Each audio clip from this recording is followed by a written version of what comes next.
In early 2025, what began as a tariff skirmish between Washington and Beijing has rapidly evolved into a full-blown geopolitical and economic realignment, one that now threatens the foundation of the U.S. auto industry, global supply chains, and America's decades-long dominance in trade diplomacy. From the shocking collapse of Tesla's market share across Europe to Mexico's retaliatory shutdown of critical auto exports, the world is no longer responding with restraint. Canada is reorienting toward China and the EU. European pension funds are blacklisting American companies. China is cutting U.S. agricultural imports, and U.S. allies are forging new alliances, without Washington at the center. What we're witnessing is not just a trade dispute. It is the strategic dismantling of America's global economic leverage, fueled by unpredictable policy, erratic leadership, and the erosion of trust among global partners. This report breaks down the key events, sectoral shocks, and systemic risks behind the unraveling. Across 20 insights, we will analyze the turning points, quantify the damage, and assess what this means for the future of the U.S. economy and its place in the global order. In March 2025, former U.S. President Donald Trump made headlines, not for trade or technology, but for reviving a controversial geopolitical idea, the acquisition of Greenland. During a high-level NATO meeting, Trump declared that Greenland was a national security priority and stated with confidence, "We need it and it will happen." But this wasn't interpreted as mere rhetoric. Within hours, Danish Prime Minister Mette Frederiksen responded sharply, "Greenland is not for sale. That's final." The European Union and NATO members closed ranks immediately, affirming that no part of European territory, especially one with strategic Arctic value, was up for negotiation. This single statement ignited transatlantic alarm, not because of the feasibility of the proposal, but because it echoed a pattern of behavior that has strained U.S.-Europe relations: unilateral declarations, disregard for sovereignty, and transactional diplomacy. What made this moment especially consequential was the timing. While trade tensions with Canada, Mexico, and China were escalating, Trump's Greenland comments appeared tone-deaf to European sensitivities and signaled to many EU officials that Washington was willing to use economic and political pressure as a default strategy. Rather than solidifying American influence in the Arctic, the move backfired diplomatically.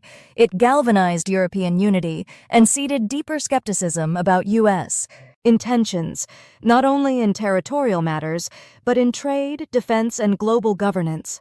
In short, Greenland became a symbol, not of expansion, but of America's growing struggle to maintain strategic trust in a world where influence is no longer guaranteed, and every miscalculation carries global ripple effects. In January 2025, Tesla's European collapse went from forecast to freefall. The electric vehicle giant saw its sales plummet by 45% in a single month, a staggering reversal in what was once its fastest-growing market. But this wasn't merely a consumer shift, it was an institutional exodus. Two of Denmark's largest pension funds, Akademiker Pension and Pension Danmark, announced full divestment from Tesla, blacklisting the company over unacceptable labor practices and governance concerns. Combined, the divestments totaled over $60 million USD and sent a chilling signal across the European investment community. This wave of disinvestment wasn't driven by Tesla's technology, it was a crisis of corporate values. Elon Musk's increasingly controversial public alignment with far-right political factions in Germany and Italy, as well as his vocal opposition to EU environmental policy, has transformed Tesla's image from green tech pioneer to political lightning rod. For Europe's ESG-driven capital markets, the message is clear. Companies that dismiss worker rights and regulatory norms will lose access to institutional capital, no matter how advanced their products may be. Tesla's unraveling in Europe took a sharper turn when Scandinavian labor unions launched a coordinated blockade in early 2025. What began as a wage dispute in Sweden escalated into a multi-country labor standoff that paralyzed Tesla's operations across Northern Europe. The Swedish union IF Metall initiated the strike after Tesla refused to sign a collective bargaining agreement, a move perceived as a direct challenge to Nordic labor traditions. In solidarity, dock workers in Denmark, Norway, and Finland refused to handle Tesla cargo, freezing critical deliveries across ports in Gothenburg, Oslo, and Aarhus. The fallout was immediate. Tesla shut down multiple service centers in Sweden. Port access for new vehicles and parts was blocked. Repair, logistics, and customer services were halted region-wide. In a region where labor protections are sacrosanct, Tesla's resistance to collective agreements was viewed not just as defiance, but as a rejection of European social values. According to The Guardian, union leaders warned, Tesla must choose, comply with labor rights or leave the market. For a company reliant on high-margin sales in advanced economies, being locked out of the Nordic bloc is more than symbolic. It's strategic failure. While supply chain disruptions crippled Tesla's Northern European operations, the brand suffered a deeper blow in the economic powerhouses of Germany, France, and the United Kingdom, a sharp erosion of consumer trust. According to the European Automobile Manufacturers Association, ACEA, Tesla's total market share in these regions shrunk at over 8 times the pace of the overall EV market decline by late 2024. The reason wasn't the car. It was the man behind it. Elon Musk's increasingly vocal political stances, including public praise for Germany's far-right AfD party, criticism of the UK government, and alignment with Italy's hardline Prime Minister Giorgia Meloni, alienated wide swaths of centrist and progressive buyers across Europe. More damaging was Musk's repeated condemnation of EU climate regulation, calling it a bureaucratic blockade to innovation, a remark that sparked fierce backlash in Brussels and Berlin. In Europe, electric vehicles are more than a product. They are a political and cultural symbol of progress, environmental responsibility, and social cohesion. When Musk positioned himself against those values, he turned the Tesla badge into a political liability. In perhaps the most devastating statistic of Tesla's European unraveling, a nationwide survey in Germany found that 94% of respondents would not consider buying a Tesla, not due to pricing or quality, but because of Elon Musk himself. Let that number sink in. 94% brand rejection in one of the world's most advanced, pro-EV car markets. Tesla didn't just lose buyers, it lost social legitimacy. In Germany, a nation built on engineering pride, labor protection, and political moderation, Musk's public persona now represents the antithesis of consumer values. His support for AfD, a party many Germans associate with nationalist extremism, and his disregard for collective bargaining efforts made Tesla socially radioactive. The consequence: Tesla's sales in Germany plunged 76% in just 2 months, even as the EV market overall grew by over 30% in the same period. This is not market correction. It's a mass rejection. According to Handelsblatt, German automakers like Volkswagen and BMW are not just reclaiming market share. They are now positioning themselves as defenders of European values in the EV race. In that equation, Tesla is no longer seen as the disruptor. It's the outsider. In the financial heart of Europe, Tesla has undergone a dramatic reclassification, from green tech trailblazer to reputational risk. Denmark's largest institutional investors, Akademiker Pension and Pension Danmark, are not fringe players. They manage billions in retirement capital and are globally recognized for strict adherence to ESG principles, environmental, social, and governance. Their decision in Q1 2025 to blacklist Tesla wasn't taken lightly. It was based on a dossier of concerns: labor rights violations, governance opacity, and Elon Musk's controversial public behavior. This exodus is part of a broader trend. Other Scandinavian and Dutch pension funds are reportedly reviewing their Tesla exposure, citing ethical incompatibility. As reported by Reuters, several EU-based ESG funds have already slashed Tesla allocations due to non-alignment with labor justice and stakeholder governance. For Tesla, this signals something deeper than lost capital. It is the withdrawal of institutional legitimacy in one of the world's most ethically driven markets. And once capital exits for ethical reasons, it seldom returns. Tesla isn't just losing market share in Europe, it's colliding with the continent's moral infrastructure. From labor law to climate policy, the European Union functions on a system of deeply integrated values. These aren't policy options, they are socio-economic foundations.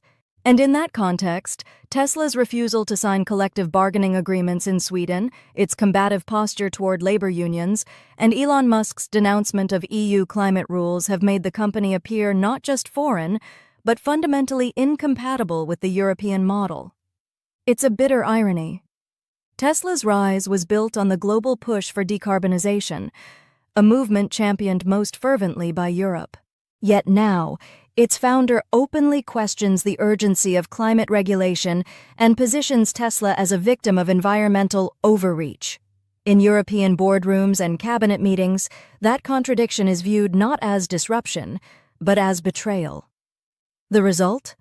Tesla's once unquestioned status as a green tech hero is being recast as a regulatory antagonist, and its access to institutional credibility, consumer trust, and even basic market functioning is deteriorating rapidly. Tesla isn't just losing market share in Europe, it's colliding with the continent's moral infrastructure.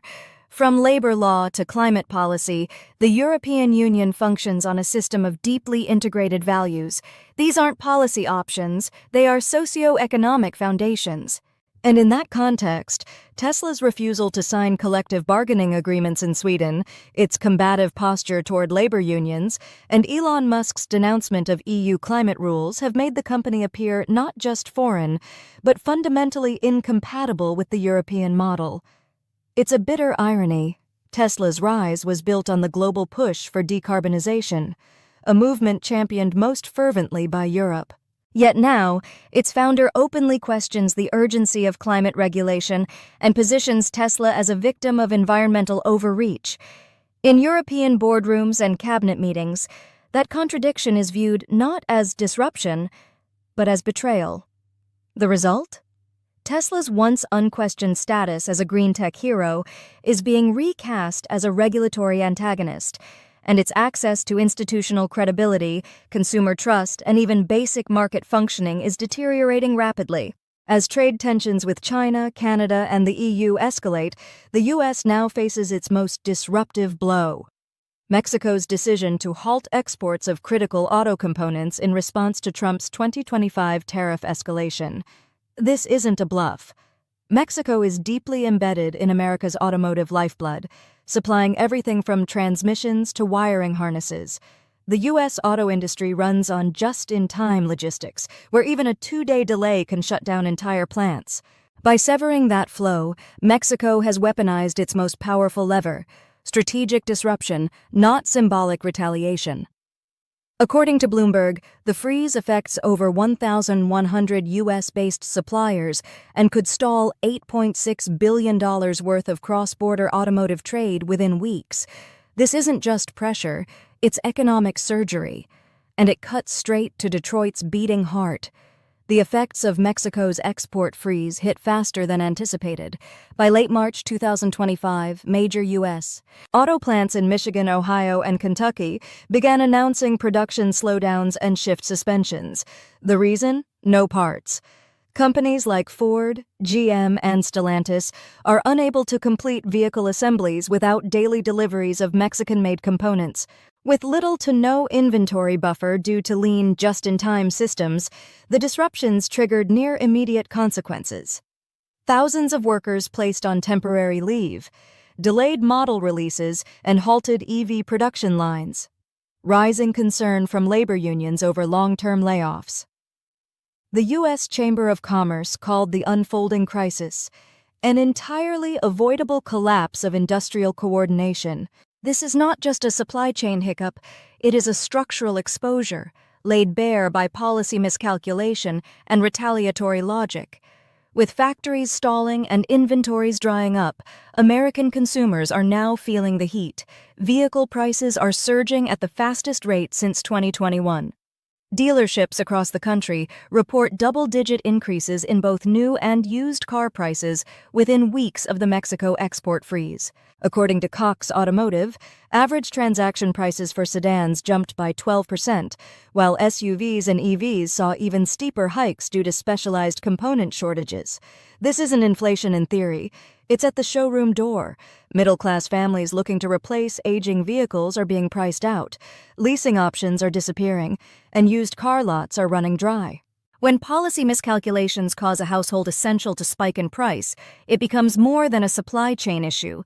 It's a kitchen table crisis. The financial markets are rarely emotional, but they are brutally rational. And what they see now is an industry-wide earnings implosion in the making. Since Mexico's retaliation, shares of U.S. automakers have been in freefall. Ford, down 18%, GM, down 21%, Stellantis, down 16%. Major suppliers like Magna and Borg-Warner, down over 25%. According to CNBC, more than $80 billion in market capitalization has been wiped out from the automotive sector in less than 3 weeks. The Nasdaq Transportation Index has posted its steepest drop since the early pandemic shock. Institutional investors are pulling back, not because of consumer demand, but because production is no longer predictable. Without certainty in supply, profitability becomes speculative, and the market punishes speculation. Perhaps the most politically damaging backlash isn't coming from Wall Street, but from the factory floors that helped elect Donald Trump in 2016 and 2020. Labor unions representing auto workers, including the United Auto Workers, UAW, and United Steelworkers, have issued scathing public statements denouncing the trade war's collateral damage. As layoffs and furloughs begin to ripple through Detroit, Toledo, and Louisville, union leaders are calling the tariffs a betrayal of American labor. Their argument is devastatingly simple. You don't protect jobs by killing supply. Without parts, there is no production. Without production, there are no paychecks. The political risk for the administration is mounting. What began as a promise to bring jobs back may end up as the most significant labor disruption in American auto manufacturing since 2009. In a strategic move with seismic consequences, China has sharply reduced agricultural imports from the United States, severing what was once one of the most lucrative bilateral trade flows in the global economy. The numbers are brutal. U.S. soybean exports to China, once 40% of total Chinese demand in 2016, dropped to just 18% by 2024. Corn, wheat, and pork have been replaced by South American and European suppliers, notably Brazil, Argentina, Spain, and the Netherlands. China's message is clear. The era of dependence on U.S. agricultural goods is over. The ripple effects are already tearing through America's heartland. Small and mid-size farms face oversupply, collapsing commodity prices, and vanishing export revenue. According to USDA projections, 2025 could see the highest rate of farm bankruptcies since the 1980s. And this isn't just economic, it's geopolitical.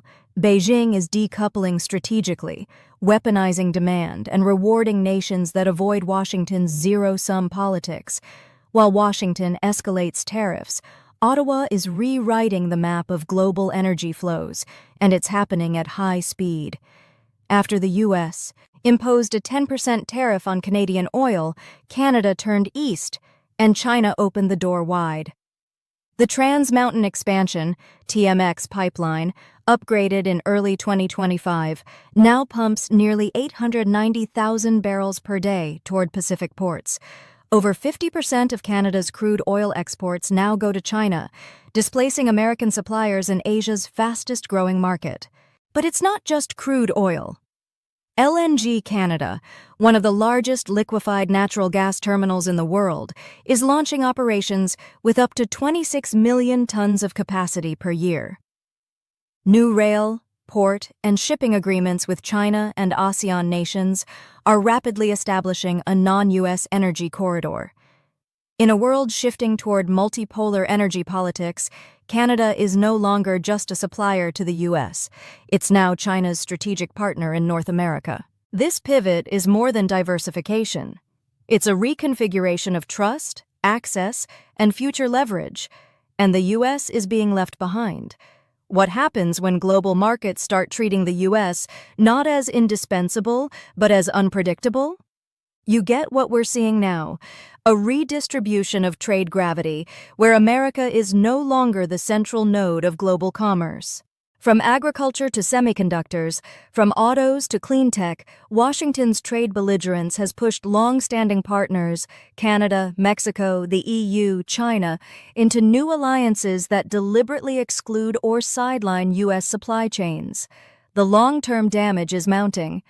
Foreign direct investment into the U.S. is slowing as companies hedge against policy volatility. And BRICS Plus nations are accelerating internal trade, with China, India, Brazil, and South Africa leading regionalization strategies. Canada and the EU, once junior partners in the transatlantic alliance, are now emerging as independent trade powers, carving out influence in Asia and Africa. This is no longer about retaliation.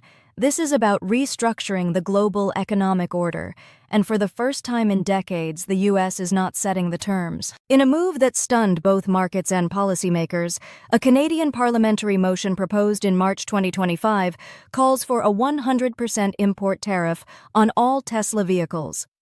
While still under review by the Trudeau government, the proposal has already sent shockwaves through the North American automotive and technology sectors. Let's be clear, this is not a symbolic threat. If implemented, it would be an existential blow to Tesla's operations in Canada, a market where the company currently sells over 50,000 vehicles per year, contributing to more than $3.2 billion USD in annual revenue. Why Tesla? Why now? Canada's retaliation is sharply focused. Unlike broad-based tariffs, this move targets a single company that embodies the entire U.S. clean tech narrative, and by extension, the political and economic persona of Donald Trump and Elon Musk combined. According to the Canadian Parliament's debate records, Tesla was chosen as the target because the company has repeatedly refused to recognize collective labor agreements in multiple countries, including the Nordic region. CEO Elon Musk has mocked Canadian climate regulations and hinted at overreach by Ottawa's EV mandates. Musk's vocal alignment with far-right political movements in Europe and the U.S. is perceived as deeply misaligned with Canadian democratic values, one MP declared. This is no longer just a tariff. This is a message. And that message is, if the U.S. government plays hardball, Canadian trade policy can strike where it hurts most, the icons of American tech. Economic fallout beyond Tesla.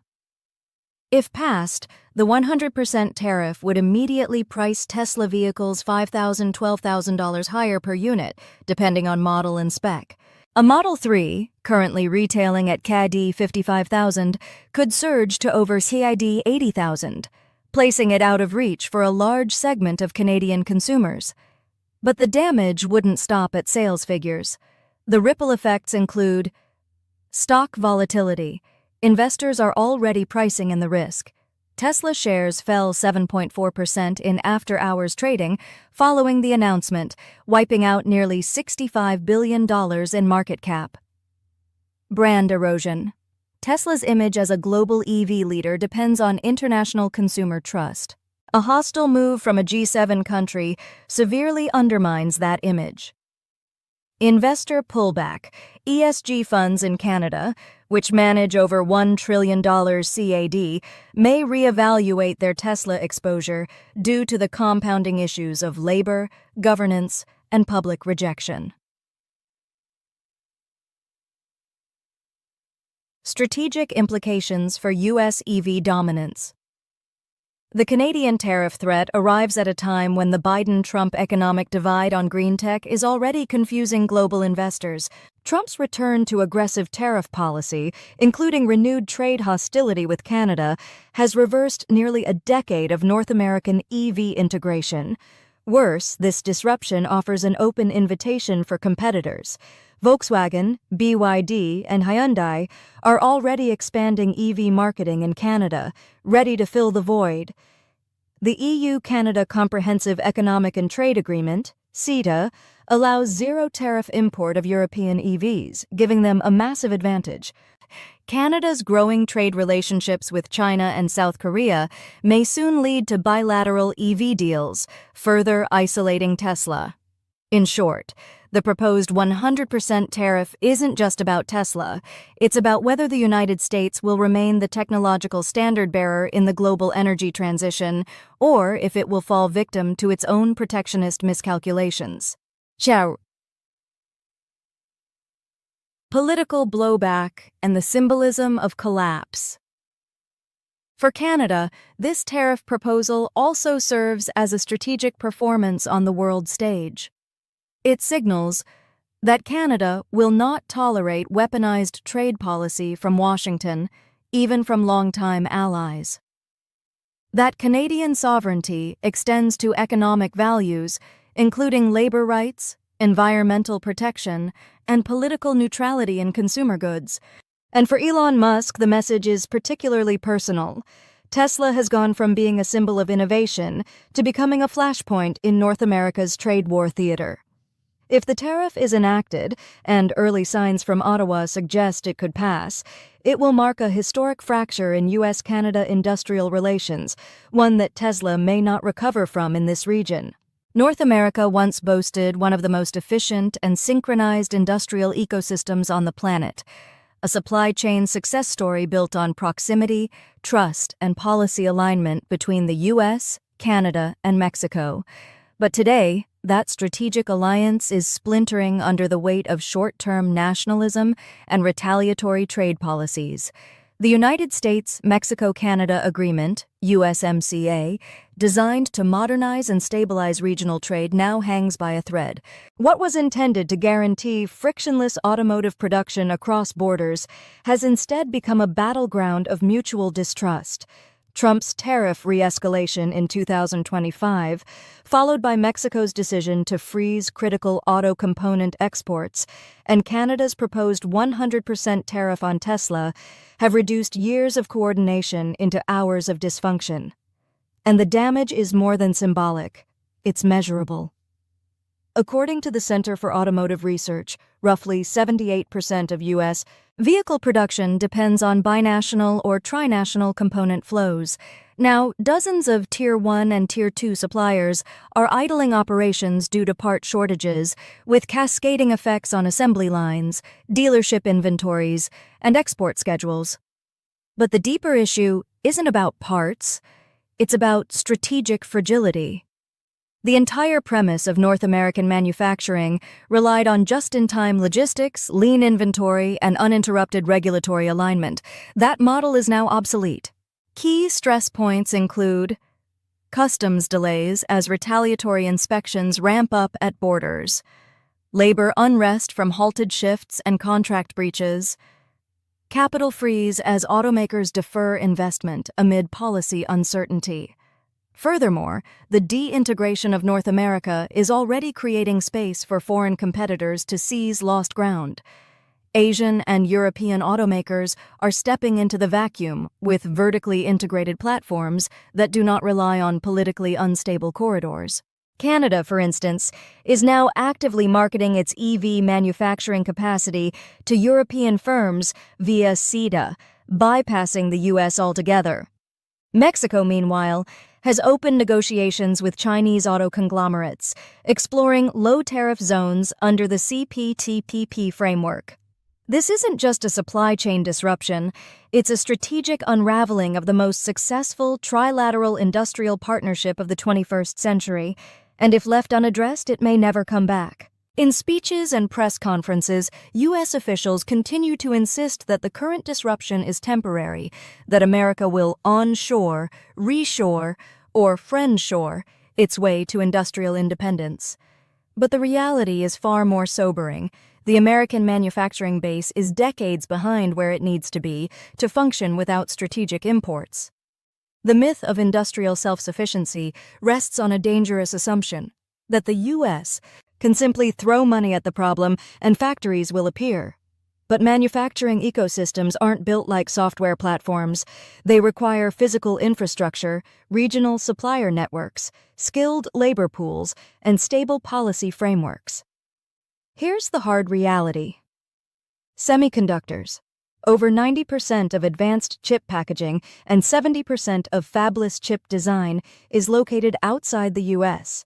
And EV battery materials, lithium, nickel, cobalt, most refined abroad, heavily in China, Australia, and Chile. U.S. processing capacity is minimal. Heavy industry. American aluminum smelters operate at just 38% of peak capacity, most relying on imported bauxite and hydroelectric subsidies, two things not easily replaceable. Even when production is reshored, it brings massive cost premiums. According to McKinsey & Co., reshoring the full EV battery supply chain to the U.S. would increase cost per vehicle by $2,000, $3,800, making American-made EVs non-competitive globally. Compounding this are workforce challenges. The U.S. industrial labor force is aging, vocational training is underfunded, and immigration restrictions are reducing access to skilled technicians, particularly in areas like electronics, tool and die, and advanced welding. Moreover, the investment climate is deteriorating. Foreign direct investment is pulling back, as political instability, tariff unpredictability, and regulatory swings make the U.S. less appealing. As Moody's Analytics warned in its Q2 2025 outlook, policy volatility is now the #1 investment risk in the U.S. manufacturing sector. Even the private sector admits the gap. In an earnings call this month, Ford CEO Jim Farley acknowledged, "We cannot transition to domestic-only production without years of runway and stable policy support, and right now, we have neither." In essence, America is trying to sprint through a minefield, building domestic supply chains while simultaneously blowing up its trade bridges. The result is not resilience, it's strategic isolation, and unless corrected, it will cost the U.S. far more than just GDP points. It will cost its role as the anchor of global industrial leadership. Markets can rebound, factories can restart, alliances can be repaired, but when trust collapses, the damage is exponentially harder to reverse. That is the central crisis now engulfing the United States, not just an economic slowdown, but a structural erosion of confidence in its governance, consistency, and global reliability. From Wall Street to Ottawa, Brussels to Beijing, the verdict is forming. America is no longer a predictable actor on the world stage. This moment, triggered by an onslaught of tariffs, retaliations, industrial freeze-ups, and political grandstanding, is more than a trade war. It's an inflection point in global power dynamics. At home, the effects are devastating. Consumer prices are soaring across essential sectors, from automobiles to food to household goods. Job insecurity is rising, particularly in blue-collar regions that were once promised revival. Capital investment is freezing as companies await clarity that never comes. Financial markets are showing signs of systemic de-risking, not just temporary volatility. Abroad, America's traditional allies are not just confused, they're adapting. Canada is aligning its energy future with China. Europe is pivoting its supply chains away from U.S. dependency. Mexico, long treated as a junior partner, is now asserting its leverage with surgical precision. What makes this moment historic is that it's not driven by external invasion or financial collapse, but by internal contradiction, a White House demanding industrial independence while sabotaging the very trade systems that enabled American prosperity. As the Financial Times noted in a recent editorial, the U.S. is not being pushed off the global stage, it's stepping down voluntarily. Perhaps most alarming is the absence of credible crisis management. At the height of market panic, during factory shutdowns, energy standoffs, and collapsing export markets, the American president, once heralded as the great deal-maker, vanished from public view. According to the official White House schedule, Donald Trump skipped key economic briefings and trade strategy meetings, canceling appearances without explanation. His only public remarks focused not on stabilization, but on retribution, further alienating trade partners and fueling market uncertainty. This leadership vacuum isn't just a tactical error. It signals to domestic stakeholders and international observers alike that there is no long-term strategy, only improvisation and impulse. In diplomacy, that kind of unpredictability is not strength. It's risk. For nearly a century, the United States has anchored global capitalism with three things.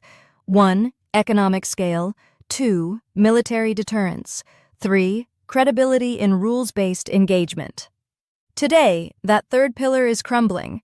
From NATO to the WTO, from trade agreements to climate accords, Washington's withdrawal from predictable commitments is creating a vacuum, and other powers are moving in. China is using trade policy as soft power.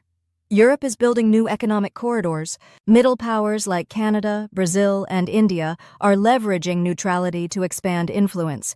The U.S. is not disappearing, but it's being outflanked, not by firepower, but by systematic long-game economics.